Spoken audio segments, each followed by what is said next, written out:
کچھ لوگ ایسے ہیں جو کفن کے اوپر آ کر لکھواتے ہیں، مولوی صاحب سے، امام صاحب سے کلمہ طیبہ لکھواتے ہیں۔ فقہی مسئلہ یہ نہیں ہے، فقہی مسئلہ یہ ہے، شرعی حکم یہ ہے کہ ماتھے کے اوپر جو غسل دینے والا ہے یا کوئی بھی ماتھے کے اوپر لکھے بسم اللہ الرحمن الرحیم شہادت کی انگلی کے ساتھ۔ ماتھے کے اوپر کیا لکھنا ہے؟ پڑھیے ذرا، بسم اللہ الرحمن الرحیم، میت کے ماتھے پر لکھنا ہے، غسل دینے کے بعد، کفن پہ نہیں لکھنا، ماتھے پہ لکھنا ہے، ماتھے پہ۔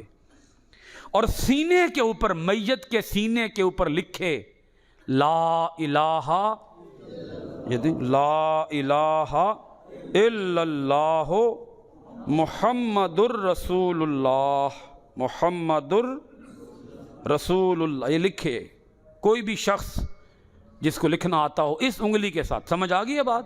مارکر سے نہیں، پین سے نہیں، روشنائی سے نہیں، وٹے سے نہیں، اینٹ کے روڑے سے نہیں، شہادت کی انگلی کے ساتھ میت کے اوپر لکھا جائے، میت کے ماتھے پر لکھا جائے بسم اللہ الرحمن الرحیم، سینے پر لکھا جائے لا الہ الا اللہ محمد الرسول اللہ۔ کفن پہ نہیں لکھنا۔